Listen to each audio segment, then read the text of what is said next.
So langsam häufen sich natürlich wieder die Meldungen über den Betrug mit Amazon-Gutscheinen in der Presse, im Netz und natürlich auch im TV. Und mittlerweile, da hat auch schon die Polizei öffentlich vor einigen Maschen gewarnt und diese sind wirklich dreist und frech. Und darum habe ich mir gedacht, ich produziere euch mal lieber wieder ein Video, damit ihr vorgewarnt seid und nicht auf diesen dummen Betrug reinfallt. Das Schlimme, es betrifft diesmal nicht nur die Kunden, es betrifft teilweise auch das Verkaufspersonal von Lottoshops, von Tankstellen und von Kioskbesitzern. Also, gesagt, getan, ich wünsche euch viel Spaß beim Anschauen. Nicht vergessen, wenn euch das Video gefällt, gebt diesem bitte ein Like, teilt es, damit andere Bescheid wissen und abonniert meinen Kanal. Ich sage schon mal jetzt vielen Dank dafür. Okay, jetzt zum Thema, worum geht es denn eigentlich bei diesen Betrügereien mit den Gutscheinen? Diese Art von Gutscheinen, die findet man meistens im Kassenbereich. Sie machen sich echt super als Geschenk. Gleichzeitig, wenn man jetzt nicht sein Amazon-Konto mit den Bankdaten belasten möchte, kann man natürlich auch hierüber bezahlen. Und ich persönlich nutze natürlich auch die Gutscheine meistens zu Weihnachten oder zu irgendwelchen Anlässen. Zu Weihnachten dann für meine Kunden, dann freuen die sich drüber, kriegen hier so einen 30-Euro-Gutschein. Ich spare gleichzeitig noch ein bisschen Steuern, alles ist gut. Und natürlich auch gleichzeitig bei der Familie kommen die natürlich auch gut an. Bei Kids, die können sich immer was kaufen für einen bestimmten Betrag X und man hat gleich was Physisches in der Hand und muss dann natürlich auch kein Bargeld schenken, sondern schenkt einfach mal so einen Gutschein. Jetzt passiert Folgendes im ersten Fall. Diese Gutscheine, die werden natürlich erst an der Kasse durch den Strichcode hier vom Kassierer oder der Kassiererin aktiviert und du kannst bestimmen, in welchem Wert du diesen Gutschein haben möchtest. In meinem Fall sind das jetzt 25 bis 100 Euro. Und jetzt gibt es aber Betrüger, die sich diese wertlosen Gutscheine vom Ständer an der Kasse klauen und diese präparieren und dann wieder zurückhängen. Und darauf muss man erstmal kommen. Man kann wirklich sagen, dass diese Betrugsmasche sehr, sehr einfallsreich ist. Der Betrüger nimmt also diese Rohgutscheine, die noch nicht registriert sind, vom Ständer in der Verkaufsstelle, geht damit nach Hause und schneidet den Gutschein dann fein säuberlich hier irgendwo an den Ecken bzw. im hinteren Bereich auf. Dann nimmt er natürlich die Karte heraus und hat natürlich von den weiteren Gutscheinen, die er gemopst hat, auch noch die Karten. Was bedeutet, er nimmt von einer Karte den Strichcode, klebt diesen über die andere Karte, notiert sich den Code von dem aufgeklebten Strichcode, packt dann die Karte hier wieder ins Behältnis rein, fein und sauber verstaut, sodass das überhaupt nicht auffällt. Das Interessante ist jetzt, er hat den Code von dem Strichcode, der hier aufgeklebt ist, natürlich fein säuberlich notiert.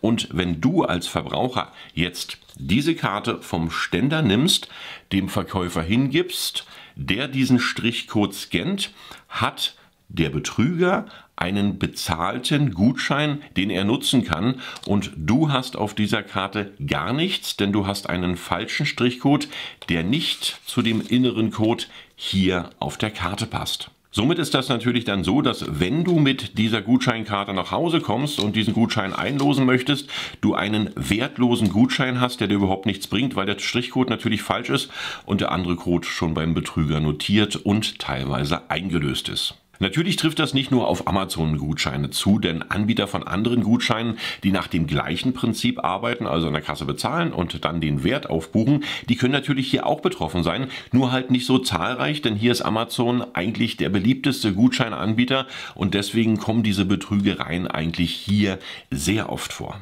Was kannst du jetzt tun, um auf diesen Trick nicht reinzufallen? Erstens natürlich nicht in Hektik einkaufen. Schau dir die Verpackung des Gutscheines an, schau dir die Seiten an, schau dir den hinteren Bereich an und schau einfach, ob der Gutschein schon geöffnet wurde oder auch nicht. Wenn du jetzt hier die Gutscheinkarte drin hast, beziehungsweise der noch nicht geöffnet wurde oder du denkst, er wurde noch nicht geöffnet, dann fühle bitte hier über den Strichcode und über die Verpackung, denn wenn der Betrüger den Strichcode aufgeklebt hat, ist dieser Teil natürlich etwas dicker. Und wenn du jetzt einen anderen Gutschein als Vergleich fühlst, dann merkst du hier deutlich den Unterschied, weil natürlich hier auf der Verpackung alles etwas dicker wirkt. Also das merkt man dann schon beim Fühlen. Solltest du feststellen, dass der Gutschein schon irgendwo geöffnet ist, dann natürlich gleich zum Verkaufspersonal, gib den Gutschein hin, dass der sozusagen nicht mehr in den Verkauf kommt. Und die nächste Möglichkeit ist natürlich dann auch noch, um sicher zu gehen, der Betrüger hängt natürlich den Gutschein immer als erstes auf den Ständer, sodass er so schnell schnell wie möglich genommen wird und er natürlich dann mit seiner Beute einkaufen kann.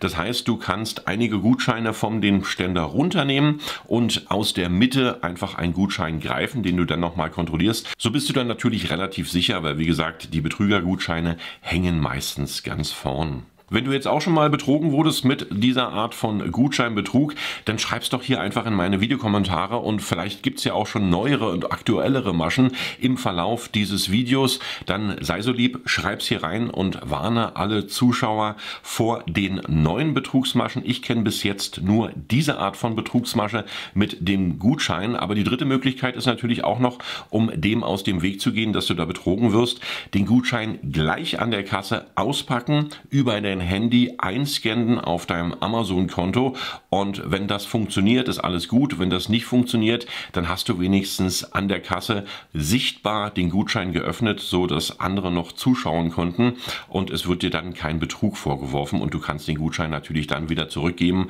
aufgrund der Situation, dass der nicht funktioniert. Das ist ganz normal, aber wenn du den Gutschein natürlich verschenken möchtest, dann ist das natürlich nicht möglich, weil mit einem geöffneten Gutschein möchte natürlich als Geschenk kaum jemand was zu tun haben, aber es wäre die sichere Alternative, dass man dann halt wirklich nur diese Art von Gutschein verschenkt, ohne die Verpackung, beziehungsweise hier schon mal geprüft hat, ob der Code sicher und vernünftig ist. Aber wie gesagt, wenn du es verschenken möchtest, dann verstehst du natürlich auch, dass der Gutschein verpackt sein sollte und dann wirklich einfach mal hier nur auf die Ränder und auf den hinteren Bereich achten und hier mal rüberfühlen, ob das nicht dicker ist. Der Gutscheinkauf funktioniert bei Amazon natürlich nicht nur physisch, du kannst das Ganze natürlich auch über dein Amazon-Konto bzw. über die Amazon-App machen, dass du hier einen Gutschein online kaufst und gleichzeitig diesen Gutschein dann per E-Mail an den Betreffenden schickst. So bist du dir relativ sicher. Ist natürlich dann ein bisschen doof. Du hast nichts Physisches in der Hand, was du verschenken kannst. Du sagst dann zum Beschenken, schau mal in deine Mail. Geht natürlich auch, aber das ist wahrscheinlich dann die sicherste Alternative. Zu den Online-Betrügereien kommen wir gleich noch in meinem Video, aber erstmal gibt es nochmal die zweite Masche und hier werden Händler bzw. das Personal von Tankstellen, Kiosken und Discountern meistens die Opfer, denn der Betrüger, der steht mit dem Gutschein einfach so an der Kasse, meistens dann, wenn so viel Hektik ist, noch viele Leute direkt an der Kasse anstehen.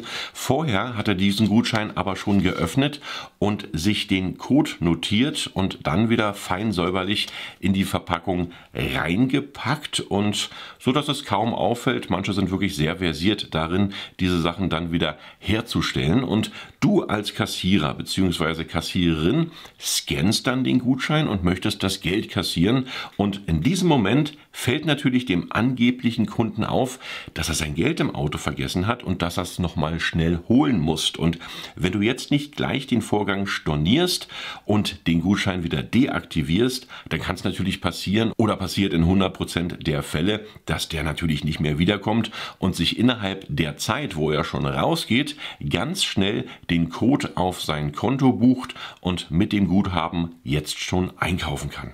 Die guten Kassensysteme, die weisen natürlich schon meistens darauf hin, dass du wirklich das Geld gegen den Gutschein tauschen sollst und manchmal ist das wirklich so, da ist Hektik an der Kasse, du willst den Kunden nicht enttäuschen, der wirkt vertrauenswürdig auf dich und sagst, okay, der holt schnell nur noch mal sein Geld und schwuppdiwupp bist du die Kohle los und deswegen, wie gesagt, schön aufpassen an der Kasse, wenn jemand dann erstmal sein Geld holen möchte, könnte es ein bisschen problematisch werden. Ich begreife persönlich sowieso nicht, wie sich das für die Betrüger lohnen soll, denn mittlerweile gibt es natürlich auch viele Märkte und Tankstellen, die einfach videoüberwacht sind und sich jetzt strafbar zu machen für einen Betrag zwischen 10 und 100 Euro, selbst wenn es 3 Gutscheinkarten sind. Aber irgendwie muss sich das ja lohnen, denn sonst gäbe es nicht so viele Meldungen über diese Art von Gutscheinbetrug.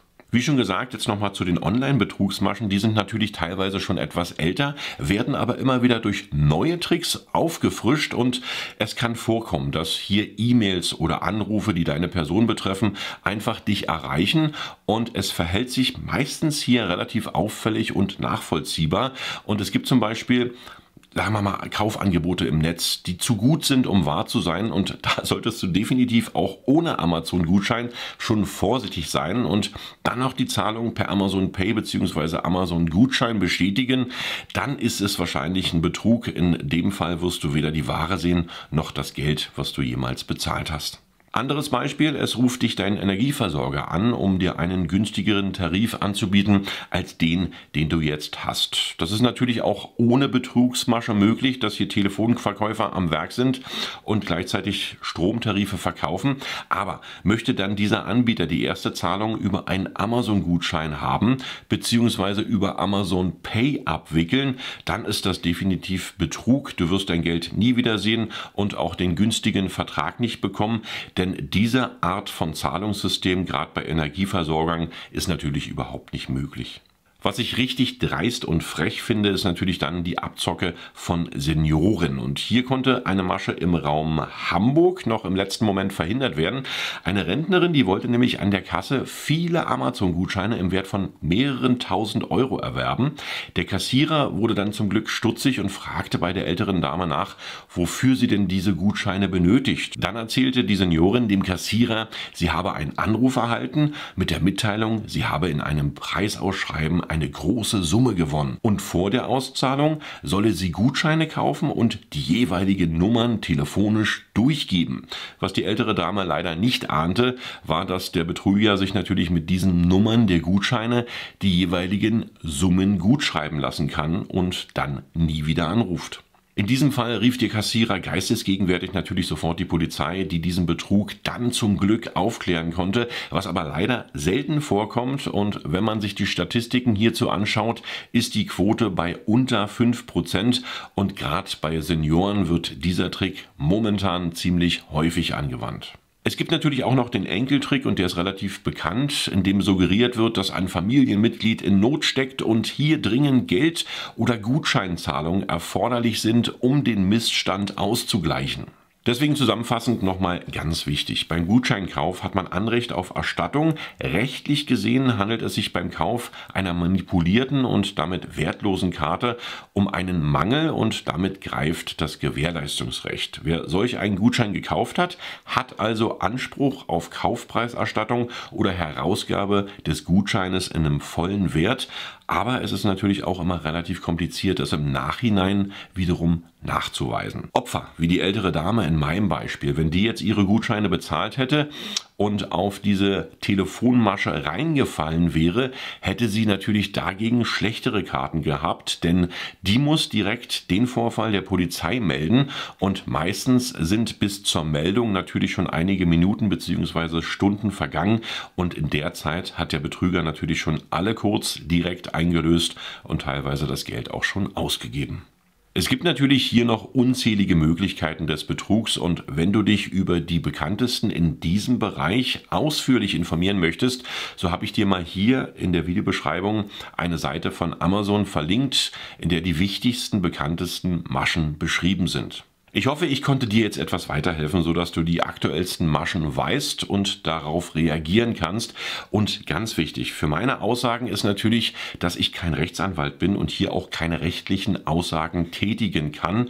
Ich habe das Ganze im Netz recherchiert. Ich war mal bei meinem Händler um die Ecke, habe dort mal nachgefragt, ob das da auch schon passiert ist. Zum Glück noch nicht. Die wussten aber definitiv schon Bescheid und dessen Kassensysteme sind auch so ausgerüstet, dass wirklich die Tasse dann erst aufgeht, wenn der Gutschein registriert ist und das Geld auf dem Tisch liegt. Bei einigen ist es so, bei den anderen ist es nicht so und deswegen immer mit wachsamem Blick einkaufen, sich wirklich nicht in Hektik bringen lassen und dann wiederum in dieser Hektik Fehler machen.